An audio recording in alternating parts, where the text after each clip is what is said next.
समझो बात को, मेरी बात को बहुत ध्यान से समझिएगा। क्या होता है, तो सबसे पहले हम बात करते हैं सेल साइकिल की। सेल साइकिल क्या चीज होती है कि एक सेल है, ये सेल दो पार्ट में डिवाइड होना चाहती है। तो पहले अभी ये सेल रिसेंटली बनी हुई है, मतलब अभी ये मैच्योर नहीं है, ठीक है, ये भी इमेच्योर सेल है ना। तो क्या होगा कि पहले इस सेल को ग्रो करना होगा, है ना। तो पहले सेल ग्रोथ करेगी, तो अभी ये छोटी सेल है, ये छोटी सेल है। तो अभी क्या होगा कि ये सेल ग्रो करेगी। कैसे ग्रो करेगी? न्यूट्रिएंट एक्यूमुलेट करेगी, है ना। तो इस सेल में ग्रोथ होगी। तो इसको ग्रो करने के लिए थोड़ा बड़ा कुछ टाइम चाहिए। तो जो इसको टाइम चाहिए, उस टाइम को हम कहते हैं इंटरफेज। तो इंटरफेज वो टाइम होता है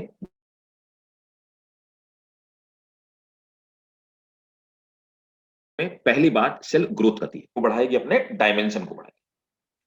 दूसरी चीज क्या होती है, ग्रोथ के साथ साथ में ये डिवाइड करने के लिए प्रिपेयर होती है, प्रिपेयर फॉर डिवीजन। अच्छा, ये डिवीजन की प्रिपरेशन कैसे होती है? तो यहां पर दो चीजें होंगी। एक तो इसके पास जितने माइटोकॉन्ड्रिया, जितने भी क्लोरोप्लास्ट, जितने भी जो भी प्लांट सेल, एनिमल, जो भी सेल, जितने भी सेल ऑर्गेनेली होंगे, उनको डबल होना पड़ेगा, क्योंकि आगे जाके जब सेल दो पार्ट में डिवाइड होगी तो आधे आधे बढ़ जाएंगे। तो सबसे पहले क्या होगा, सेल ऑर्गेनेली डिवाइड। तो सेल ऑर्गेनेली जो होंगे डिवाइड करेंगे। और क्या होगा, एक तो सेल ऑर्गेनेली डिवाइड करेंगे, दूसरा क्या होगा, डीएनए, मतलब न्यूक्लियर मटेरियल, है ना। तो डीएनए विल डबल। तो डीएनए इसका डबल हो जाएगा, तो इसका डीएनए डबल हो गया। अब क्या हुआ, अब सेल के पास, सेल तो एक ही है, अभी अभी सेल दो नहीं हुई, सेल तो एक ही है, लेकिन सेल के पास जो सेल ऑर्गेनेली हैं वो इतने हैं कि दो न्यूक्लियस के बराबर हैं, दो सेल के बराबर हैं। सेल के पास डीएनए इतना है कि दो न्यूक्लियस के बराबर, लेकिन अभी सेल एक ही है। तो अब क्या होगा, सेल में पहले डीएनए का जो कंटेंट था वो कम था, अब सेल का जो डीएनए का कंटेंट हो गया वो डबल हो गया। ठीक है, पहले क्या था, सेल ऑर्गेनेली कम थे, अब सेल ऑर्गेनेली के नंबर बढ़ गए, सेल ऑर्गेनेली यहां पे बढ़ गए, डबल हो गए सेल ऑर्गेनेली। अब क्या होगा, सेल इसके बाद अब ये टाइम ज्यादा होगा, ये एक लंबा टाइम, तो सेल अपने पूरे डिवीजन, एक नई सेल बनने से लेकर के, एक नई सेल, तो सबसे पहले जो नई सेल बनी थी उसको हम लोग, मैं बता देता हूं, उसको हम लोग डॉटर सेल कहेंगे। तो जो जस्ट डिवाइड होकर के आई है उसको हमने कहा डॉटर सेल। तो डॉटर सेल, जो नई नई सेल बनी उसको डॉटर सेल बनेंगे, डॉटर सेल बड़ी हुई, ये मैच्योर सेल बनेगी। तो डॉटर सेल से मैच्योर सेल बनने में जो टाइम खर्च होता है, ये 90% टाइम यहां खर्च हो जाता है। बाकी सिर्फ 10% या उससे भी कम टाइम लगता है सेल को डिवाइड करने के लिए। अब क्या होगा, अब सेल जो फेज में, इसको हमने क्या बोला, एंटरफेज, है ना। अब क्या होगा, सेल डिवीजन फेज में एंटर करेगी, सेल में डिवीजन होगा, मेनली डिवीजन फेज को हम एम फेज कहते हैं। तो अब सेल एम फेज में एंटर करेगी। जब सेल एम फेज में एंटर करेगी, तो सेल का जितना भी मटेरियल है और जो भी न्यूक्लियस है, वो पूरी की पूरी आधे आधे पार्ट में डिवाइड हो जाएगी। तो सेल अपने आप को 50%, तो सबसे पहले क्या क्या डिवाइड होगी, सबसे पहले भाई देखिए, इसका न्यूक्लियस डिवाइड होगा। तो सेल का न्यूक्लियस सबसे पहले डिवाइड हुआ, है ना। तो सेल में न्यूक्लियर डिवीजन हो गया। न्यूक्लियर डिवीजन होने के साथ साथ में सेल में जितने भी अमाउंट में यहां पर आपका जेनेटिक मटेरियल था, वो आधा इधर चला गया और आधा इधर चला गया, ठीक है ना। तो यहां पर एम फेज, अब डिवीजन में सबसे पहले क्या होता है, पहले होगी कैरियोकाइनेसिस। कैरियोकाइनेसिस, तो कैरियोकाइनेसिस बोले तो इसको डायरेक्टली हम बोल सकते हैं that is division of nucleus. Cairo means nucleus, division of nucleus, तो इसको हम कैरियोकाइनेसिस बोलते हैं। उसके बाद क्या होगा कि प्रोटोप्लाज्म डिवाइड करेगा।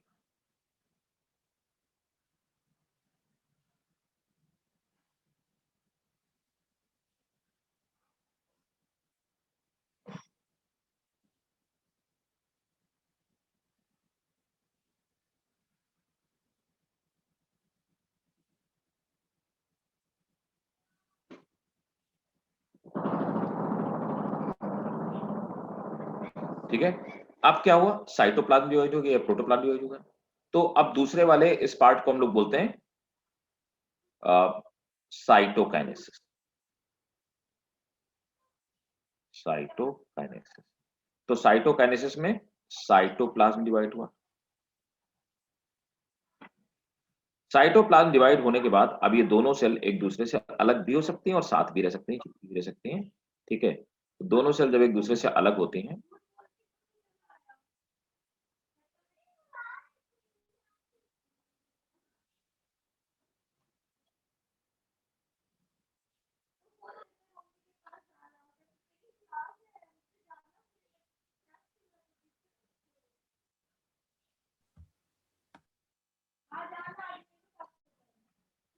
इसके बाद एक सेल ये दो डॉटर सेल में डिवाइड हो जाएगी, टू डॉटर सेल। ठीक है, तो ये पूरी जो पार्ट, ये जो पूरा साइकिल है, इसको हम सेल साइकिल कहते हैं। किसी को कोई डाउट हो बताइए। यहां पर 10% टाइम होता है। अब ये जो डिवीजन है, यहां पे जो डिवीजन हुआ, ये डिवीजन मतलब एम फेज जिसको हम बोलते हैं। एम फेज दो तरह का हो सकता है, या तो ये होगा माइटोसिस, और या ये हो सकता है मियोसिस। डिवीजन कोई भी हो सकता है, मियोसिस। तो अब हम लोग बात करेंगे माइटोसिस और मियोसिस के बाद। देखिए, अब देखो जो एम फेज होगी, मैंने आपको बताया कि एम फेज को हम दो पार्ट में डिवाइड करते हैं, है ना। देखिए, अब एम फेज को दो पार्ट में डिवाइड करते हैं, इसका क्या मतलब हुआ, या कैसे एम फेज दो पार्ट में डिवाइड होती है, समझिए बात को। यहां पर अब सेल दो तरह से डिवाइड करती है, मियोसिस या माइटोसिस, है ना। तो पहला डिवीजन होता है सोमैटिक सेल्स में। तो सोमैटिक सेल मतलब हमारी बॉडी की या किसी भी प्लांट की बॉडी की जो नॉर्मल सेल्स होती हैं, जो प्लांट के किसी प्लांट के बॉडी को बिल्ड करती हैं या किसी एनिमल के बॉडी को बिल्ड करती हैं, उनको हम सोमैटिक सेल्स बोलते हैं। सोमैटिक सेल्स यानी को हम वेजिटेटिव सेल्स बोलते हैं, एक ही बात है। तो सोमैटिक सेल या वेजिटेटिव सेल, तो हमारी भी बॉडी सोमैटिक सेल है, वेजिटेटिव सेल से बनी। ये डिवाइड करती है, ये जिस प्रोसेस से डिवाइड करती है उस प्रोसेस को हम माइटोसिस बोलते हैं। माइटोसिस में क्या होता है कि सपोज दैट हमारी एक सेल है, तो ये एक सेल हो गई। तो मैंने बताया ये अभी डॉटर सेल है। तो पहले ये डॉटर सेल डिवाइड करेगी, तो पहले डॉटर सेल मैच्योर होगी, डॉटर सेल।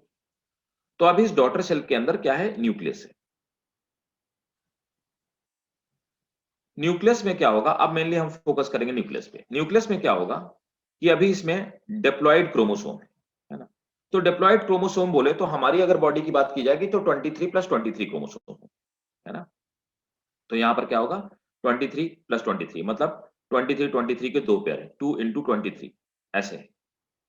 अब क्या होगा, जब सेल मैच्योर होगी, तो मैंने आपसे बताया था कि मैच्योरिटी के टाइम पे क्या करेगा, ये अपना डीएनए कंटेंट डबल कर लेगा, है ना।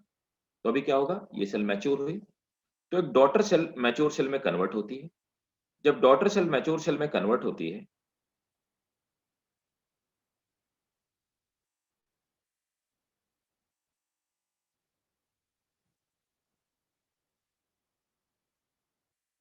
तो अब क्या होगा, यहां पे 2n और +2n और बन जाएंगे। मैंने बताया कि यहां पे जेनेटिक मटेरियल डबल हो जाएगा। तो जेनेटिक मटेरियल बोले तो DNA, genetic material will double. अब क्या होगा, इसके बाद सेल डिवाइड कर जाएगी। तो एक सेल दो सेल में डिवाइड कर गई, एक सेल दो सेल में डिवाइड कर गई। आधा जेनेटिक मटेरियल उस सेल में चला गया और आधा जेनेटिक मटेरियल नीचे वाली सेल में आ गया। तो दोनों जेनेटिक मटेरियल में, लेकिन आधा होने से पहले क्या हुआ था, डबल हो गया था। अगर डबल नहीं होता तो नंबर ऑफ क्रोमोसोम यहां पे घट जाते। तो 2n इसमें आ गए और 2n इसमें आ गए। तो यहां पर माइटोसिस में क्या होता है, ठीक है ना। तो नाउ सेल विल डिवाइड, ठीक है। डिवाइड बोले तो मतलब एम फेज में जाएगी, एम फेज। और ये क्या थी, इंटरफेज। तो सेल इंटरफेज में गई और इंटरफेज में जाने के बाद फिर एम फेज में गई। जब एम फेज में सेल गई तो ये दो पार्ट में डिवाइड हो गई। तो यहां पर हम कह सकते हैं कि एक डॉटर सेल से मैच्योर सेल बनी, तो एक मैच्योर सेल से मतलब एक डिप्लॉयड सेल से दो डिप्लॉयड डॉटर सेल बनेगी, डिप्लॉयड डॉटर सेल। अब आप देख पा रहे होंगे कि पेरेंट सेल में मतलब जिसको हम मदर सेल बोलते हैं, तो इस वाली सेल को हम लोग मदर सेल एक्चुअली बोलते हैं, है ना, इसे मदर सेल बोलते हैं, पेरेंट सेल को हम लोग मदर सेल बोलते हैं। तो क्या होता है, इस मदर सेल से जब ये डॉटर सेल में कन्वर्ट होती है, तो मदर सेल से डॉटर सेल में कन्वर्ट होने में यहां पर एक डिप्लॉयड सेल से दो डिप्लॉयड डॉटर सेल का फॉर्मेशन होता है। इस तरह के डिवीजन को हम क्या बोलते हैं, इक्वेशनल डिवीजन कहते हैं, इक्वेशनल डिवीजन, है ना। इक्वेशनल डिवीजन में क्या होता है कि number of chromosome mother cell में जितने होते हैं, यहां पे भी डिप्लॉयड थे, यहां पे और यहां पे भी डिप्लॉयड है। इक्वेशनल डिवीजन या माइटोसिस में या वेजिटेटिव सेल में जो सोमेटिक डिवीजन होता है, उसमें क्या होता है, number of chromosome remains constant,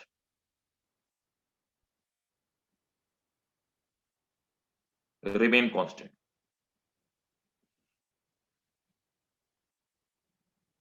ये हो गया हमारा माइटोसिस। ठीक है, इजी है, सिंपल बात है, होप आपको समझ में आ गया होगा, क्लियरली समझ में आ गया होगा। अब देखो दूसरा क्या होता है, मियोसिस।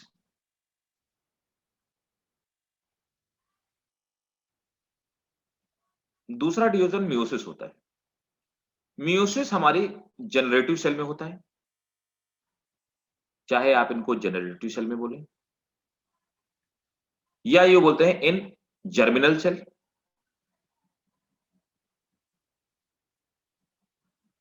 ड्यूरिंग गैमीट फॉर्मेशन, किसी भी एनिमल या प्लांट में ड्यूरिंग गैमीट फॉर्मेशन। मियोसिस और माइटोसिस में पहला मेजर डिफरेंस होता है कि माइटोसिस एक पार्ट में होता है, मियोसिस दो पार्ट में। तो पहले क्या होता है, एक डॉटर सेल है,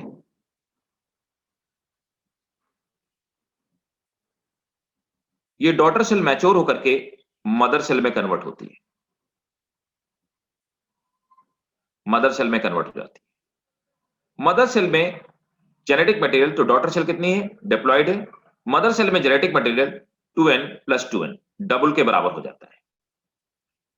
मदर सेल जब डिवाइड करेगी तो पहले होगा मियोसिस फर्स्ट, तो ये डिवीजन दो पार्ट में होता है। अब यहां पे दो सेल का फॉर्मेशन होगा मियोसिस फर्स्ट में। मियोसिस फर्स्ट में जो पहला ही डिवीजन होता है, उस पहले ही डिवीजन में ये 2n में से ये n और n अलग अलग हो जाते हैं, ये दोनों 2n अलग अलग है, n। तो यहां पर जो पहली ही सेल बनेगी, बहुत ध्यान दीजिएगा, ये पहले से ही हैप्लॉइड हो जाएगी। दूसरा डिवीजन जो होगा वो मियोसिस 2 होगा। मियोसिस 2 जो होता है ये बिल्कुल वैसे ही होता है लाइक माइटोसिस, बिल्कुल जैसे माइटोसिस होता है, लाइक माइटोसिस। यहां पर मियोसिस 1 और मियोसिस 2 के बीच में, मियोसिस 1 मियोसिस 2 के बीच में यहां पे कोई इंटरफेस नहीं होती। अब क्या होगा, ये दो सेल फर्दर डिवाइड होंगी और 4 सेल में कन्वर्ट हो जाएंगी, 4 सेल में कन्वर्ट हो।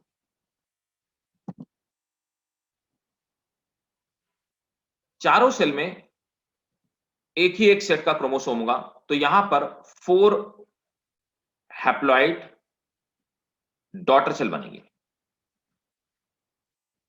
डॉटर सेल का फॉर्मेशन, और चारों क्या होंगी, हैप्लॉइड होंगी। ठीक है, तो यहां पर क्या हुआ, एक मदर सेल से, एक डिप्लॉयड मदर सेल से, एक डिप्लॉयड मदर सेल से 4 हैप्लॉइड मदर सेल का, डॉटर सेल का फॉर्मेशन होता है। यहां पे number of chromosome mother cell में और डॉटर सेल में आधे हो जा रहे हैं, इसीलिए इसको हम रिडक्शनल डिवीजन कहते हैं, क्योंकि यहां पे नंबर ऑफ जो क्रोमोसोम होते हैं वो घट जाते हैं, रिडक्शनल डिवीजन। तो रिडक्शनल डिवीजन में नंबर ऑफ क्रोमोसोम घट जाते हैं, इनको हम मियोसिस कहते हैं। तो मियोसिस में एक सेल से 4 सेल का फॉर्मेशन। वन लास्ट थिंग, चाहे वो मियोसिस हो चाहे माइटोसिस हो, मियोसिस माइटोसिस को तो सेल साइकिल में हमने पढ़ा कि सेल साइकिल दो ही फेज की होती है। सेल साइकिल में सबसे पहला फेज होता है जिसको कि आप इंटरफेज करते हैं। इंटरफेज एक लंबा टाइम लेती है और ये प्रिपरेटरी फेज है।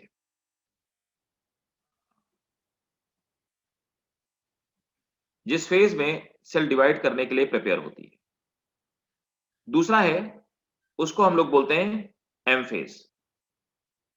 एम फेज में मियोसिस होगी या माइटोसिस होगी, ये डिवीजन फेज है जिसमें सेल डिवाइड करेगी। डिवीजन फेज में चाहे वो मियोसिस हो चाहे माइटोसिस हो, कोई सा भी हो, मियोसिस या माइटोसिस, इसमें समय जरूर कम लगता है, लेकिन हम लोग इसको कितने पार्ट में डिवाइड करते हैं? इसे हम डिवाइड करते हैं प्रोफेज में,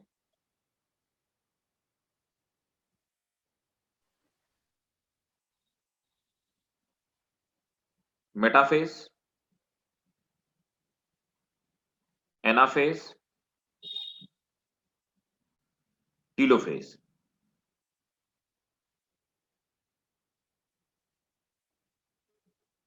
ठीक है, तो ये चारों फेज है किसके? न्यूक्लियस के डिवीजन की। तो ये क्या हुआ? कैरियोकाइनेसिस।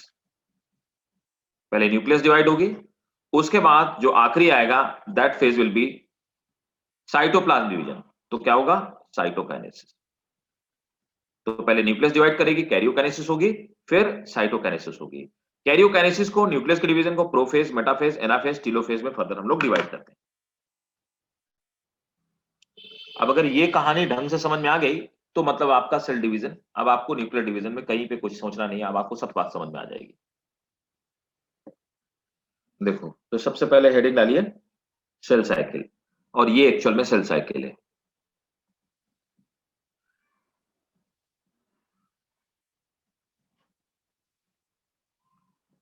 सेल साइकिल हेडिंग डालिए, उसको ड्रॉ कीजिए। सिंपल वही है। सेल साइकिल में फर्दर इंटरफेस को हम लोग growth and normal metabolic roles, जिसको G1 फेज बोलते हैं। उसके बाद सेल साइकिल में ये जो ब्लू वाला चक्का है, ये जो ब्लू वाला पार्ट है, ये हमारा इंटरफेज है, यहाँ पे लिखा भी हुआ है, साफ साफ लिखा हुआ है। इसको ग्रोथ फेज बोलते हैं। इसमें ये तो फर्स्ट ग्रोथ फेज हो गई। उसके बाद यहाँ पे डीएनए की सेंसिस, डीएनए का रेप्लिकेशन होता है, डीएनए की सेंसिस, इसीलिए इसको एस फेज कहते हैं, सिंथेसिस फेज कहते हैं। उसके बाद आ जाइए ग्रोथ, सेकंड ग्रोथ फेज, दोबारा ग्रोथ होती है, growth and preparation for mitosis. यहाँ के बाद प्रिपरेशन जाती है माइटोसिस के लिए, मियोसिस जिसके लिए भी जाना हो। यहाँ पर सेल को चेक किया जाता है, अगर सेल डिवीजन के लिए प्रिपेयर्ड है तभी सेल को आगे जाने दिया जाता है, वरना सेल को आगे नहीं जाने दिया जाता। तो पहली ये पूरा फेज माइटोटिक फेज है, इसमें पहला प्रोफेज, मेटाफेज, एनाफेज, टीलोफेज। और उसके बाद सेल के पास दो चांसेस होते हैं, एक तो सेल डिवीजन की साइकिल में एंटर कर जाए, दोबारा से डिवाइड करे।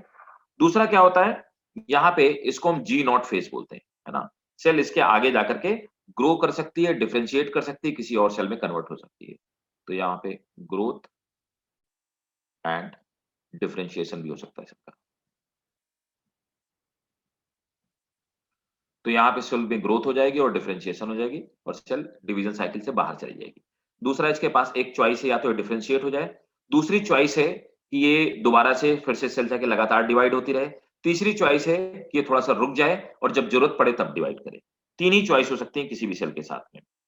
सेल को दो जगह चेक किया जाता है। यहाँ पर चेकिंग बैरियर लगा है, तो यहाँ पर जो चेकिंग बैरियर लगा है, एक चेकिंग बैरियर यहाँ पे है। सेल जीवन साइकिल से एस फेज में जाना है कि नहीं जाना। अगर सेल प्रिपेयर्ड नहीं है तो उसको यहीं रोक दिया जाएगा, आगे नहीं जाने दिया जाएगा। तो इसको हम लोग बोलते हैं first checkpoint. First checkpoint. फिर यहाँ पे भी G2 फेज के बाद G2 और S, तो यहाँ पर जो G2 होता है, G2 और G2M, ठीक है, ये भी एक चेक पॉइंट है। यहाँ पर भी G2M चेक पॉइंट, ठीक है। यहाँ पे भी सेल को चेक किया जाएगा, अगर सेल डिवीजन के लिए तैयार होगी तभी आगे जाने दिया जाएगा, नहीं पे रोक दिया जाएगा। और इसको यहाँ पर G1 फेज है तो इसे हम G1 S चेक पॉइंट बोलते हैं, G1 S चेक पॉइंट।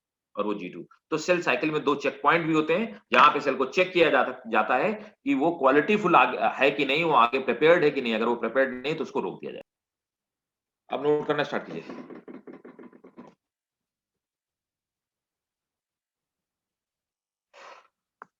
तो एक स्टेटमेंट है, ये नीट में बड़ा फ्रीक्वेंटली पूछा हुआ क्वेश्चन है, हालांकि मैं एक बार आपको और भी लिखवा चुका हूं। एक स्टेटमेंट है omnis सेलुला E सेलुला। Omnis सेलुला E सेलुला, that is, ये स्टेटमेंट है, ये स्टेटमेंट देने वाले जो साइंटिस्ट उनका नाम था Rudolf वर्चाउ।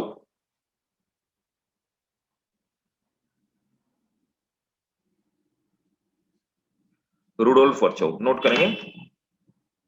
It means every new cell arise from, it means every new cell arise from pre-existing cells. Every new cell arise from pre-existing cells.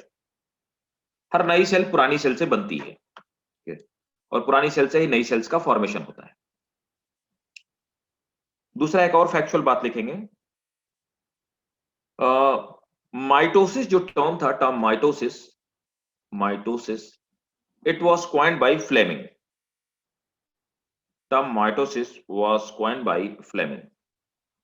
तो फ्लेमिंग ने माइटोसिस टर्म दिया था। मियोसिस जो था, term meiosis was given by Farmer and Moore, दो scientist थे, farmer और मूरे, इन्होंने मियोसिस टर्म दिया था। ठीक है। Interphase, this is also called resting phase. This is also called resting phase or intermitosis phase or intermitosis phase. Full stop. Cell grow in size, इसी में लिखेंगे, cell grow in size and almost becomes double. Cell grow in size and almost becomes double.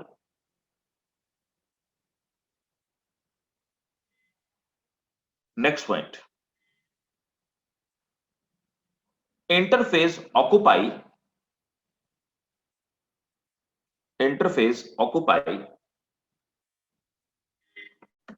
75% to 95%, 75% to 95% time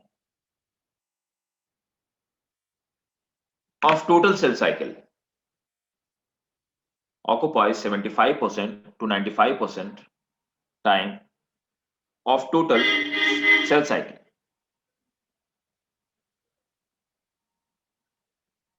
note करके लिखेंगे इसके नीचे, note, ये पूछा हुआ अभी क्वेश्चन है। Note, human nerve cell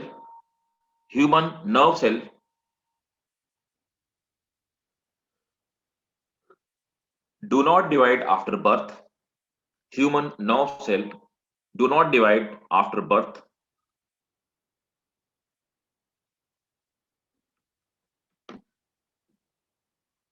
Do not divide after birth.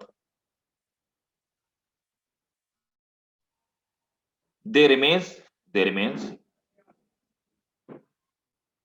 interphase throughout the time period. They remains interphase throughout the time period. Next, G1 phase.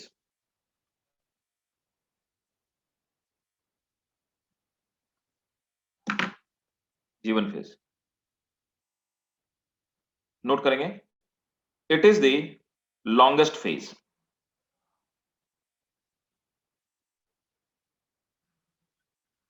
It is the longest phase. Next point.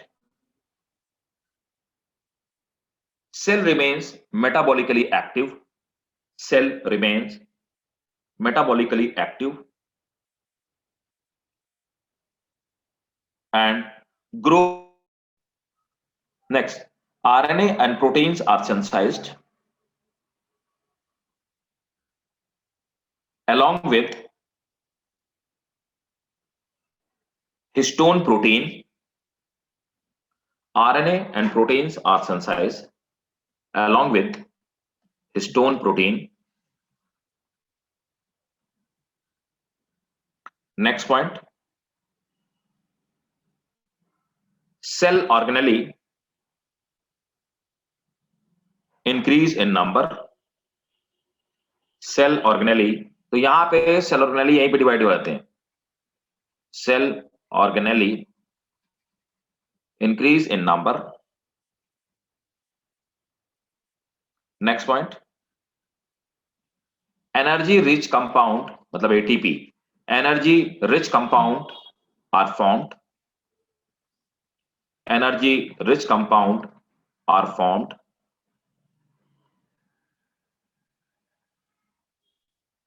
Next point, duration of G one phase,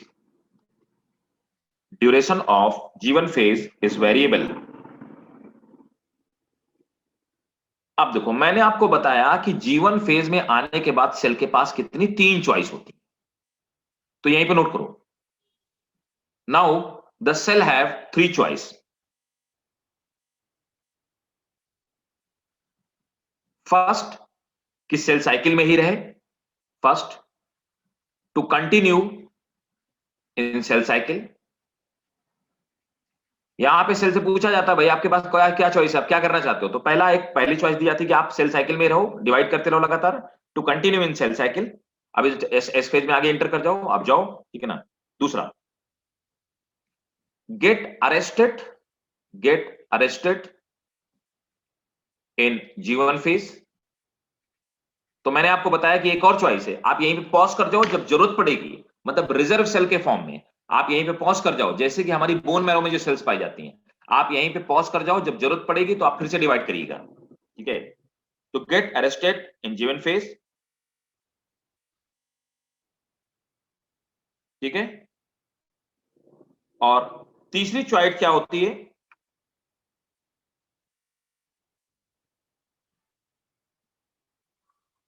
stop cell cycle and, ये cell cycle में रुक जाएगी, है ना, and undergo differentiation, undergo differentiation. तो फिर से बताता हूं, पहली चॉइस सेल साइकिल में बनी रहे, दूसरी चॉइस पॉज हो जाए, सेल साइकिल में रुक जाए, जीवन में ही रुक जाए, रिजर्व सेल के फॉर्म में, जब जरूरत पड़े तब डिवाइड करे। तीसरा, कि आपको बिल्कुल सेल साइकिल में कभी एंटर ही नहीं करना दोबारा, आप रुक जाओ और रुकने के बाद डिफरेंशिएट हो जाओ, ठीक है।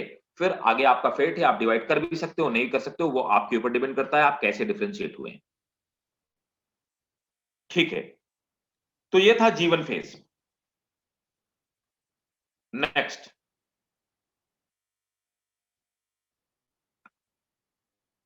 नीचे लिखो note,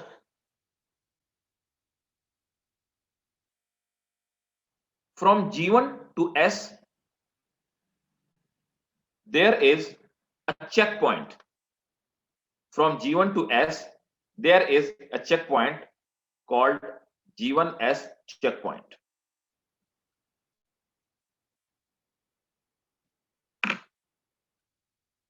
It is deciding factor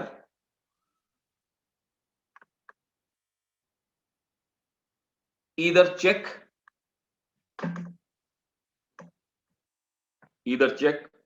or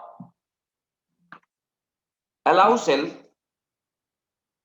either check or allow cell to go ahead.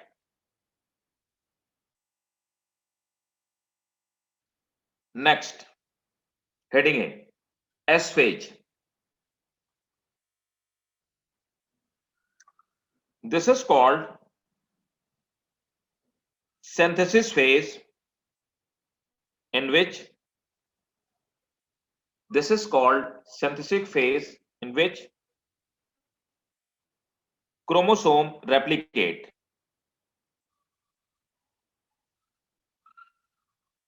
In which the chromosome replicate. Next,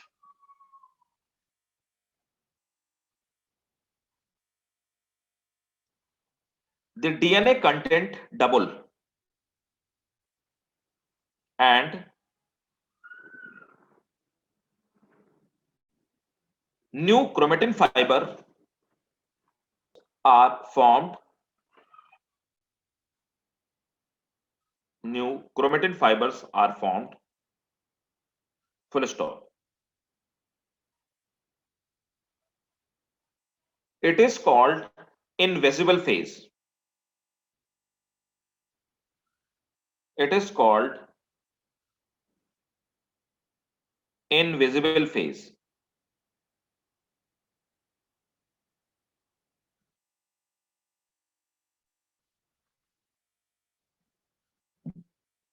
Next point. Centrosome. Next point, centrosome. अब आप देखेंगे रेप्लिकेशन में सेंट्रोसोम होते हैं जो स्पिंडल फाइबर का फॉर्मेशन करते हैं. Centrosome begins to divide. Centrosome begins to divide. दूसरा, डीएनए डबल हो जाएगा. तो यहां पर जो क्रोमोसोम के नंबर होंगे वो होंगे 2n प्लस 2n, लेकिन यहां पे क्रोमोसोम के नंबर ये 4n का भी नहीं होगा, रहेगा 2n ही. ठीक है, तो 2n इंटू 2n, समझ गया ना. तो यहां पे 4n नहीं होंगे. ये वैसी बात हो गई कि आपने अपने दोनों पैरों में चप्पलें पहन रखी हैं और चप्पल के नीचे एक एक और चप्पल आप चिपका देते हो, स्टेपल कर देते हो. तो आपके पास चप्पलें तो 2 जोड़ी हैं, ठीक है, स्लीपर्स तो आपके पास 2 जोड़ी हैं, 2 पेयर्स हैं, लेकिन वो दिखाई एक ही पेयर दे रहे हैं. ठीक है, सेम चीज यहां पे भी होती है कि यहां पे डीएनए कंटेंट टू डबल हो गया लेकिन उसके नंबर डबल नहीं होने पाए. Next, G2 phase.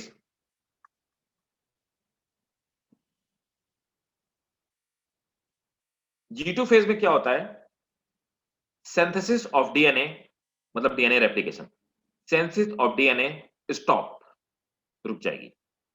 Synthesis of DNA stop. Next point, formation of RNA and protein, formation of RNA and protein continue. Formation of RNA and protein continue. तो ये तो हो गई हमारी क्या, एम फेज. इसके नीचे लिखेंगे there is a G2M, there is a G2M checkpoint which decide whether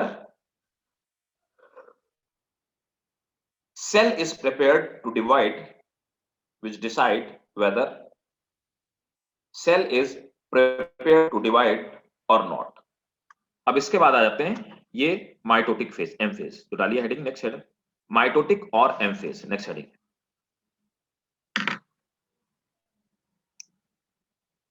in this phase, mitotic or M phase, in this phase, actual division of, in this phase, actual division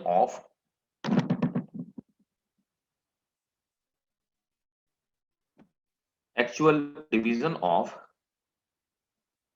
cell take place. ठीक है, it consists of, next point है, it consists of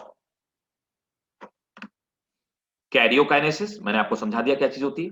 it consist of karyokinesis and cytokinesis. It consist of karyokinesis and cytokinesis. That is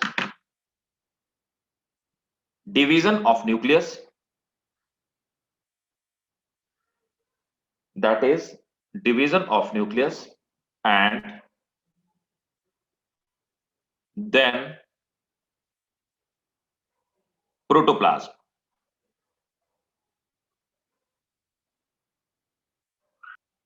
एक और heading डालो, G0 phase. इसको हम लोग बोलते हैं क्वीसेंट स्टेज. तो मैंने आपको बताया था ना, यहां पे क्या है, G0 फेज आती है. या तो इसमें G1 में एंटर कर जाएगी या इधर जब चली जाएगी G0 फेज में. तो what is G0 phase? G0 phase को हम लोग बोलते हैं क्वीसेंट स्टेज. क्वीसेंट का क्या मतलब होता है? क्विसेंट वर्ड का मतलब होता है सोया हुआ, लैटिन में, ठीक है। तो क्विसेंट स्टेज नोट करेंगे। क्विसेंट स्टेज का क्या मतलब हुआ? मतलब ये सेल दोबारा से सोई हुई है, ये इनएक्टिव है, मैंने क्या बोला, रिजर्व कंडीशन में है, ये दोबारा से सेल साइकिल में एंटर कर सकती है। नोट करेंगे, in this stage cell remains metabolically active, do not grow और differentiate.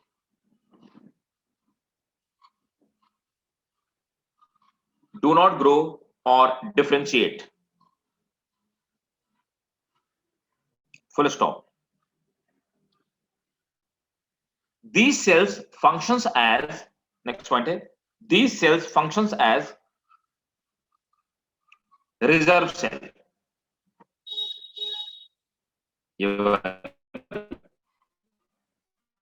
These cells functions as reserve cell, which can re-enter into cell cycle. These cells remains as reserve cell, which can re. In this case, the cells remain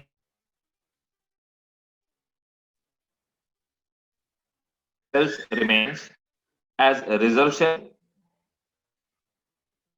and they can enter into cell cycle. They can enter into cell cycle at any time. Mitosis, तो next हम लोग पढ़ेंगे mitosis. इसके पहले एक चीज और बता दूं, माइटोजेंस क्या होते हैं, ये एक चीज और लिख लो, माइटोसिस के पहले माइटोजन क्या होता है, नोट करो। Mitogens are, they are agent और फैक्टर्स, दे आर एजेंट और फैक्टर दैट ट्रिगर, ये समझिए एक तरह से हार्मोन्स होते हैं, दे आर एजेंट और factor that trigger cell division,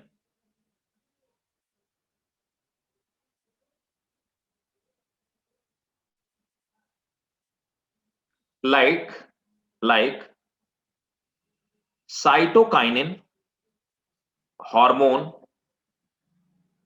like cytokinin hormone of plant,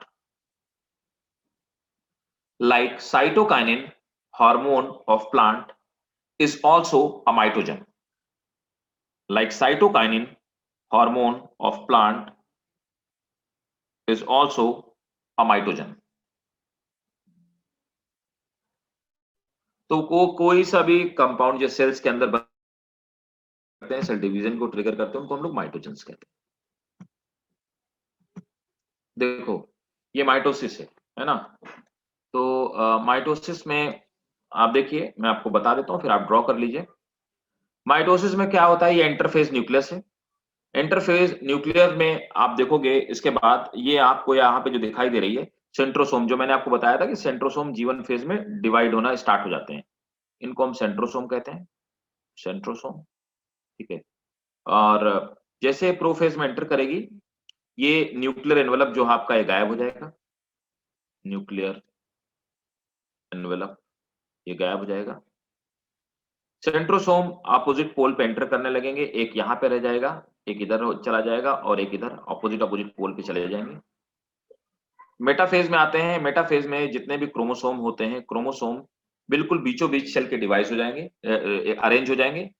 इसको हम लोग बोलते हैं इक्वेटोरियल प्लेट। तो ये इक्वेटोरियल प्लेट बन जाए तो समझ लीजिए कि मेटाफेज में इक्वेटोरियल प्लेट, और यही वो फेज होती है जिसमें हम लोग क्रोमोसोम को स्टडी करते हैं। इक्वेटोरियल प्लेट का फॉर्मेशन हो जाता है, इक्वेटर में इकट्ठा हो जाते हैं।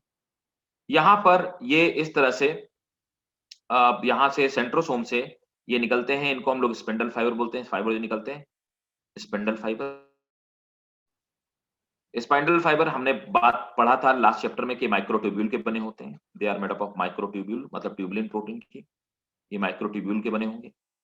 ये जो पीछे की तरफ इससे निकल रहे हैं, रेडिएट आउट हो रहे हैं, इनको एस्टर रेज कहते हैं, एस्टर रेज कहते हैं, ठीक है।